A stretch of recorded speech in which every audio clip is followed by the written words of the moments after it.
ಆ ರಾಜ, ಇಷ್ಟು ಚೆನ್ನಾಗಿ ನನಗೆ ಹೊಗಳ್ತಾ ಇದ್ದ ಮೇಲೆ ಈ ಸುಖವಾದ ಸಮಯ ಸಂಬಂಧದಲ್ಲಿ ಹಾಡಿ ಕುಡಿದು ಈ ಸಂಜೆಯ ಔತಣವನ್ನು ಅನುಭವಿಸೋಣ ಬನ್ನಿ ಚಿನ್ನ. ನಿನ್ನ ಆಶೆಯಂತೆ ಆಗಲಿ.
ಚಂದ್ರಮಾ ನಾನಿನ್ನ ಪೂರ್ಣಿಮಾ, ನೀನೇ ಚಂದ್ರಮಾ ನಾನಿನ್ನ ಪೂರ್ಣಿಮಾ,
ಇರೋದೇ ಹೆಂಗ ಹೊಕ್ಕ ನೀವು ಅವ್ರ ಮಂಗೆ ಆಗ್ಲಿ ಅಲ್ಲ ಮುಂಜೆ ಮದುವೆ ಮಕ್ಕಳು ಡ್ಯಾನ್ಸ್ ಮಾಡ್ಕೊತ ಕೂತಿರಲ್ಲ ನಿಮಗೆ ನೀವು ವಾಸಿ ಮಾಮ ಅಲ್ಲಿ ದೊಡ್ಡ ಮಕ್ಕಳು ಜಲ್ದಿ ಮನೆ ಹೋಗಿ ಹೋಮಾರಯ್ಯ ಅಲ್ವಾ ಯಕ್ಕ ಆ ಮನ್ಯಾಗ ನಿಮ್ಮ ತಂದೆಯವರು ಮತ್ತೆ ಗೌಡ್ರು ದಾರಿ ಕಾಯಕತ್ತಾರ.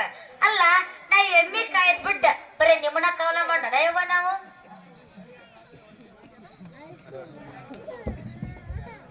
ಸರಿ ಹರ್ಷ, ಹೋಗೋಣ ನಡಿ. ಅಯ್ಯೋ ಬನ್ರಿ, ಕಾರ್ಡ್ಗಳು ಇನ್ನು ಬಹಳ ಹಂಚೋದಿದೆ, ನನಗೆ ಟೈಮೇ ಇಲ್ಲ. ವಾಸು ಮಾಮ ನಂದು ಈ ತಿಮ್ಮಿದು ನಿಮ್ಮೊಂದಿಗೆ ಮದುವೆ ಮಾಡಂತ ದೊಡ್ಡಪ್ಪಗೆ ಹೇಳೋ ಮಾರಾಯ. ಈಗಾಗಲೇ ಮಾಡ್ಕೊಂಡಲ್ಲು ಮತ್ತೆ ಎಷ್ಟು ಮದುವೆ ಮಾಡ್ಕೊಂತಿ? ಮನೆಯಲ್ಲಿ ಹೋಗಿ ಕೇಳಿ ಮಂದಿಗೆ ಹೋಗಿ ಕೇಳಿ ಜನರಿಗೆ ತಿಳಿಸಿ ಮಾಡಿಕೊಂಡು ಮತ್ತೆ ನಡಿ ಹಂಗಾದ್ರೆ. ಹೋಗೇ ನಮ್ಮ ಅವ್ರು ಬೋಸಿನ ಮಗನೆ ಎಲ್ಲಾರು ಹಿಂಗೆ ಅನ್ನಕತ್ತಾರ ನೋಡ ಅಂತೀನಿ. ಏನಂದಿ? ಏನಿಲ್ಲ ಮನಿ ಕಡೆ ನಡಿ ಮಾಮ ಅಂತ ಅಂದೆ ಅಷ್ಟೇ. ನೀ ಬರಲ್ಲ ಏನೋ ಹಂಗಾದ್ರೆ? ನೀವು ನಡಿ, ನಮ್ಗ ಸ್ವಲ್ಪ ಅರ್ಜೆಂಟ್ ಕೆಲಸ ಐತಿ. ಅಷ್ಟೊಂದು ಅರ್ಜೆಂಟ್ ಕೆಲಸ ಏನಾಯ್ತಪ್ಪ ನಿನಗೆ? ನೀವು ಇಷ್ಟೊತ್ತನ ಡ್ಯಾನ್ಸ್ ಆಡ್ರಲ್ಲ, ನಾವು ಸ್ವಲ್ಪ ಹಂಗ ಒಂದ್ ಡ್ಯಾನ್ಸ್ ಆಡ್ಕೊಂಡ್ ಬರ್ತೀವಿ ನಡಿ. ನೋಡ್ರಿ ಹಂಗಾದ್ರೆ ಹೋಗ್ತೀವಿ. ಬನ್ರಿ ಇಲ್ಲಿ. ಹಂಗೆ ಚಿಣಕಿ ಹಾವುದಂಗ ಹೋಗ್ತಿರಲ್ಲ ನನ್ನ ಬಿಟ್ಟು. ಮತ್ತೆ ನಿನ್ನ ಕರ್ಕೊಂಡು ಹೋಗ್ತೀನಿ. ಮತ್ತೆ ಈ ಕಡೆ ಒಂದು ಮಾತಾಡ್ತೀರಾ, ಆ ಕಡೆ ಹೋಗ್ತೀರಾ, ಒಂದು ಮಾತಾಡ್ತೀರಾ, ಆ ಕಡೆ ಹೋಗ್ತೀರಾ. ಅರ್ಜೆಂಟ್ ಐತಿ ಅವ್ರಿಗೆ, ಅದಕ್ಕೆ. ಇಲ್ಲ ಹೆದರ್ಬೇಡ್ರಿ, ನಾವಿಬ್ರು ಮದ್ವೆ ಆಗ್ತಾ ಇದೀವಿ. ನೀವ್ ಹೇಗಿರ್ಬೇಕು? ಶ್ರೀಮಂತರ ಮನೆ ಅಳಿಯ, ಹಾ, ಗಂಡಗಲಿ ರಾಮ ತರ ಇರ್ಬೇಕು. ಅಲ್ವೇ ಅಕ್ಕ, ನಮ್ಮ ಅಣ್ಣ ಸ್ವಲ್ಪ ಟುಕ್ಕದಾನ, ಸ್ವಲ್ಪ ಮುಂದ ಹಾಕೊಂಡು ಹೋಗ್ಬೇಕ. ಯಾಕೋ ಅಣ್ಣ ಅಮ್ಮ ಕಡೆ ಐತಿಲ್ಲ. ಅಮ್ಮ ತಿಮ್ಮಕ್ಕ ನೋಡಕ್ಕ ಸ್ವಲ್ಪ ಇರುತ್ತೆ, ಬಟ್ ಒಳಗಿನ ಒರಿಜಿನಾಲಿಟಿ ಗೊತ್ತಾಗಲ್ಲ ನಿಮ್ಗೆ ಯಾರಿಗೆ. ಯಪ್ಪ ನನಗ್ ತೋರ್ಸ್ಬೇಡ, ನಿನ್ ಹೆಂಡತಿಗೆ ತೋರ್ಸ್ ಭಗವಂತ. ನನಗ್ ತೋರಿಸಿ ಮದುವೆ ಆಗ್ಲಿಲ್ಲ, ನಿನ್ ಹೆಂಡತಿಗೆ ತೋರ್ಸು. ಏನು ಹೇಳು ಹೇಳು. ನೀವು ರಾಜ ಹುಲಿ ಅನ್ನೋದು ಅವ್ರಿಗೆ ಗೊತ್ತಿದೆ. ಅದು ಎಲ್ಲಂದ್ರೆ ಎಲ್ಲೇ ತೋರ್ಸೋದಲ್ಲ, ತೋರ್ಸೋ ಜಾಗದಾಗೆ ತೋರ್ಸಬೇಕು. ಹೌದೌದು. ತಿಮ್ಮಕ್ಕ ನಾವಿನ್ ಬರ್ತೀವಿ. ನಮ್ಮ ಹಸ್ಬೆಂಡಿಗೆ ಹೆಂಗ್ ಬೇಕಂಗ್ ಕಾಣ್ತೀಯಲ್ಲ. ಇಲ್ಲ ನಮ್ಮ ಅಣ್ಣವ, ನಿಮ್ಮ ಹಸ್ಬೆಂಡ್ ಅದ ನಮ್ಮ ಅಣ್ಣ, ಹುಲಿ ರಾಜ ಹುಲಿ. ಅಲ್ಲಿ ನಿಮ್ದು ನೋಡ್ಕೊಳ್ಳಿ. ಅಯ್ಯೋ ನನ್ನ ಹಲೋ, ಚೋಟ್ ಮೆಣಸಿನಕಾಯಿ ಇದ್ದಂಗಿದ್ದಾರೆ. ಅಂದ್ರೆ ನಮ್ಮಿಬ್ಬರು ನೋಡಿ ಚೆನ್ನಾಗೈತಿಲ್ರಿ. ಒಂದು ಬಂದ ಅಲ್ಲ, ಒಂದು ಬಂದಾಗಿಂದ ಕತ್ತಾಡ್ತಾನೆ ಇದ್ರೇನ ಕಚ ಕಚು ಅಂತ ಹೇಳಿ. ಫಸ್ಟ್ ಲವ್ ಮಾಡಾಗ ಹಂಗ ಕಚ್ಚ ಕಚ್ಚಿ ಹಾಕತ್ರಿ.